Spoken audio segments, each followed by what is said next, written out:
So hey students, welcome back to our channel again. So आज हम लोग बात करने वाले हैं 26 अप्रैल 2022 के कुछ करंट अफेयर क्वेश्चन के ऊपर। So let's get start with the first question and the first question is when is national Panchayati Raj day celebrated.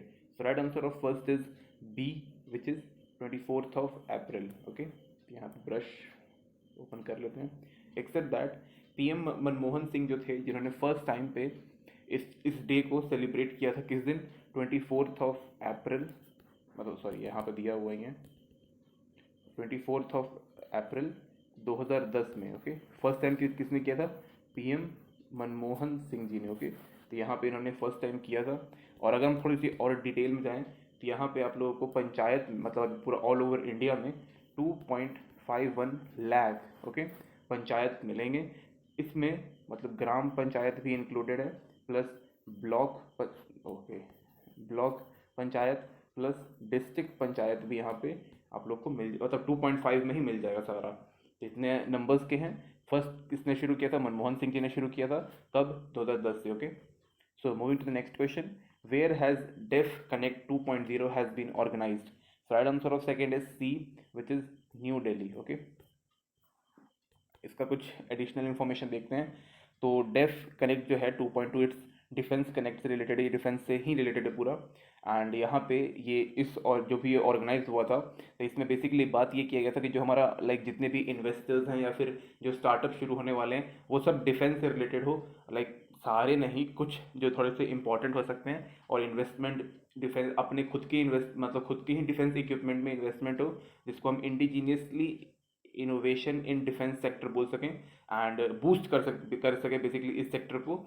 And ये थोड़ा सा इंपॉर्टेंट है इस चीज़ में। ओके, इसको ऑर्गेनाइज किसने किया था, तो इसको ऑर्गेनाइज किया था हमारे I.DEX-DIO ने। ओके, तो ये है पूरा, यहाँ पे जो आई स्मॉल लेटर में, तो इसने ऑर्गेनाइज किया था defence excellence and defence innovation organisation ने। Okay, next question is who has been appointed as the next CEO by Aditya Birla Capital. So right answer of third is B which is Vishakha मूल्य। Okay, इसमें कुछ important नहीं है, आप पता कर सकते हैं कि जो ये मैडम है, मैडम ही लग रही हैं, ये क्या है, क्या इनकी पोजीशन थी, उसके बाद फिर ये CEO कैसे बनी, तो आप इनके बारे में पता कर सकते हो। So next question is which country has been elected to the fourth UN ECOSOC body. So right answer of fourth is C which is India. तो इसका हम फुल फॉर्म पहले देखेंगे, it's United nation economy and social council. Okay, तो इसका काम क्या होता है, ओके इसका मैंने बताया अभी आप लोग को फुल फॉर्म। इसका काम क्या होता है, तो इसका जो मेन काम है वो कोऑर्डिनेट करना इकोनॉमी और सोशल वर्क को यूएन में, और यूएन की जितनी भी फैमिली ऑर्गेनाइजेशंस हैं उसमें। ओके, और इंडिया अभी लाइक फोर्थ इलेक्टेड, समझ में आ गया क्या है ये। Okay, so next question is recently RBI has imposed a monetary penalty of rupees 17 lakh on whom. So right answer of fifth is B which is Manappuram Finance Limited. Okay, limited मैंने लिखा नहीं आगे, तो क्यों किया हुआ है इसके ऊपर, मतलब क्यों डाला हुआ है, तो basically for violating the KYC rule, KYC rule. Okay, and यहाँ पे एक और चीज़ है, प्रीपेड पेमेंट इंस्ट्रूमेंट, इसके भी कुछ नॉर्म्स थे, वो भी उन्होंने वायलेट किए थे, and just because of that RBI ने 17 लाख रुपीज़ का इम्पोज लगाया है। आप चाहो तो यहाँ पे प्रीपेड पेमेंट इंस्ट्रूमेंट जो है इसके बारे में और पढ़ सकते हो। Next question is who has tie up with Delhi Jal board to convert waste into energy. So right answer of six is NTPC is the right answer. Okay, NTPC का फुल फॉर्म क्या होता है, तो एनटीपीसी का जो फुल फॉर्म है वो national thermal power corporation limited. Okay, या इट्स कॉरपोरेशन लिमिटेड। और बीपीसीएल भी यहाँ पे ये भी हम देख ही लेते हैं क्या है, और फिर ओएनजीसी का देखेंगे। तो बीपीसीएल का जो है वो Bharat petroleum corporation limited, ONGC का है oil and natural gas corporation. Okay, so moving to the next question, where has the new ship Energy Parv been inducted in the Indian Coast Guard? So right answer of seventh is it's C which is Baruch। इसको याद रखिएगा, थोड़ा सा question भी आप एक बार ध्यान से देख लीजिएगा, बिकॉज इट्स ऑन एनर्जी पर्व। मैंने इसमें कुछ एडिशनल इन्फॉर्मेशन नहीं दे रहा हूँ, खुद इसके ऊपर सर्च करिएगा। Okay, next question is recently the government has set a target of how many metric ton of food grain produced for 2022-23. So right answer of 8th is B which is 328. Okay, Next question is, who has agreed to set up Global Epidemic Fund? So right answer of ninth is A, which is G20. Okay, तो G20 किस तरीके का organisation है? तो ये एक inter governmental forum है. Okay, इसके अंदर 20 कंट्रीज है. देखो, अगर किसी भी वर्ड के आगे जैसे G20 लगा हुआ है, या फिर G7 है, G8 हो गया, D10 हो गया, तो जितने भी इसमें मतलब जो नंबर्स हो गए ना, मेनली ये डिनोट करेंगे कि वो कितनी कंट्रीज है. लाइक सपोज यहाँ पे D10 के बारे में मैंने बताया, तो इसमें 10 कंट्रीज है. इसके अलावा अगर मैं G7 बोल रहा हूँ, तो इसमें और इसमें 7 कंट्रीज हैं. एक एग्जाम्पल और P5, तो इसमें 5 कंट्रीज है. इसको परमानेंट 5 बोलते हैं, जिनके पास वीटो पावर है, वो मतलब यूएन में जिनके पास वीटो पावर है. तो G20 कब स्टैब्लिश हुआ था? तो ये 1999 में हुआ था, सितंबर 26 को. और इसका जो हेडक्वार्टर है वो मैक्सिको में है, या मैक्सिको में है. उसके बाद जो इसके हेड हैं अभी, वो है जोको विडोडो. ओके, जो कि शायद किसी साउथ एशियन कंट्री से हैं. Okay, so next question is, Dhanlaxmi bank has tie up with the CBIC with whom for tax collection. Okay, so right answer of 10th is B, which is CBDT. okay, तो CBDT है क्या, इसके ऊपर भी थोड़ा सा जानना थोड़ा सा इंपॉर्टेंट है. सो इसका फुल फॉर्म है पहले तो central board of direct taxes. Okay, और ये डिपार्टमेंट ऑफ रेवेन्यू के अंडर आता है. इसका काम क्या होता है? Like the most important thing is that provide input for policy and planning for direct taxes. And यहाँ पे ये डायरेक्ट टैक्सेस के ऊपर लॉज भी ये बनाता है. तो right answer of 10th is B. Okay, next question is, who has tie up with NIXI CSE to set up international data center. So right answer of 11th is C, which is Tripura.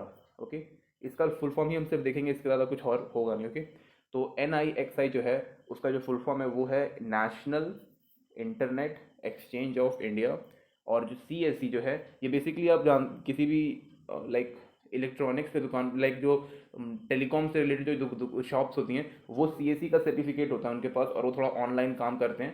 तो online document से related काम होता है, तो उनको हम e-governance service भी बोलते हैं. तो वो है. ओके, तो त्रिपुरा में है ये. ठीक है, so next question is, who has won the women international master criterion. Okay, so right answer of 12th is B, which is Tareen Goel.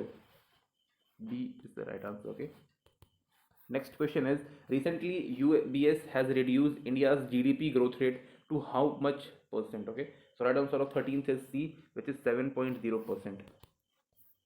Next question is, Pradhan Mantri Garib Kalyan package has been extended for how many days?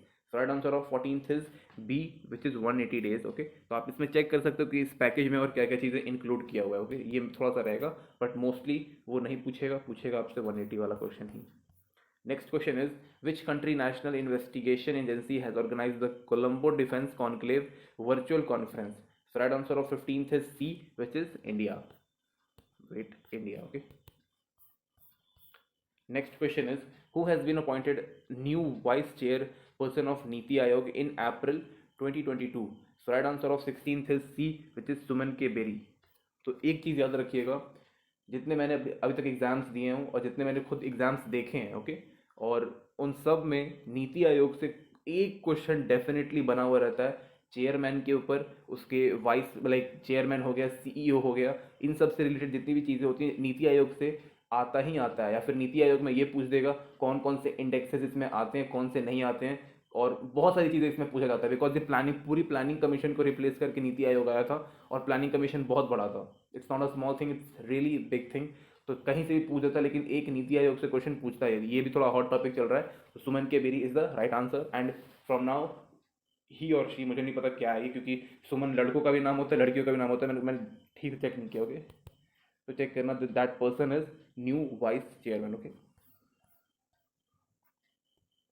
so next question is, Urja Parvah, which was recently inducted in a ship auxiliary badge of which armed force? So right answer of 17th is it's D, in Indian Coast Guard. Okay, next question is, which is the first vaccine to be granted emergency use authorization in India for children in 5 to 12 year age group? So right answer of 18th is D. Okay, it's Corbevax. तो ये 5 से 12 year के बीच में जो आते हैं उनके लिए है. और एक चीज़ और यहाँ पे इन्फॉर्मेशन ये है कि जो बूस्टर डोज जो 18 प्लस थे बूस्टर डोज, ओके, उनके लिए शुरू हो चुका है. तो आप प्लीज़ थर्ड जो हमारा थर्ड डोज जो होगा आप लगवा लीजिएगा, that is most important thing अभी के हिसाब से।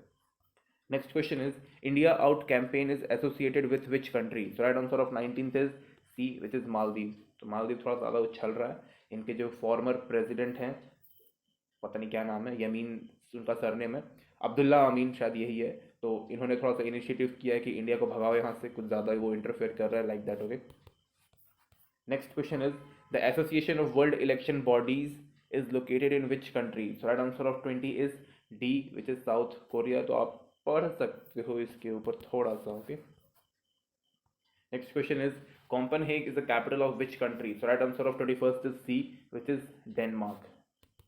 Next question is where is the headquarter of the organization for the prohibition of chemical weapon located? So right answer of 22 is it's A which is the Hague, Netherlands. Okay, next question is which of these novel is authored by Union Ministry Smriti Zubin Irani?